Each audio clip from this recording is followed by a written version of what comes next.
అరే వరద కాలువ ఓపెన్ చేయవేందయ్యా నువ్వు? ఇవాళ ఎస్ఆర్ఎస్పి ప్రాజెక్టులో ఆల్రెడీ 61 టీఎంసీలు వచ్చినాయి. దాని సామర్థ్యం 80 టీఎంసీలు. 61 టీఎంసీల నీళ్లు ఆల్రెడీ ఎస్ఆర్ఎస్పీలు వచ్చినాయి. 151,000 క్యూసెక్కుల వరద ఎస్ఆర్ఎస్పీకి వస్తుంది. అంటే రోజుకు 15 టీఎంసీల నీళ్లు ఒక్క రోజులో ఎస్ఆర్ఎస్పీ నిండుతుంది. నువ్వు వరద కాలువ ఓపెన్ చేసి మిడ్ మానేర్ నువ్వు ఎల్ఎండి నింపవా? ఎందుకు వరద కాలువల ద్వారా నీళ్లు వదులుతలేవు? అసలు మంత్రి నీళ్లకు మంత్రి ఉన్నాడా? ఈ ముఖ్యమంత్రికి సోయి ఉన్నదా? ఎస్ఆర్ఎస్పీ నిండితే మళ్ళీ ఆడ గేట్లు ఎత్తి సముద్రంలోకి వెళ్తావా?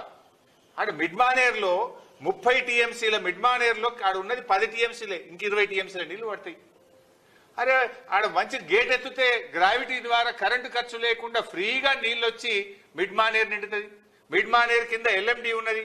ఇవాళ ఎల్ఎండిలో కూడా 24కు 7 టీఎంసీలే ఉన్నాయి నీళ్లు.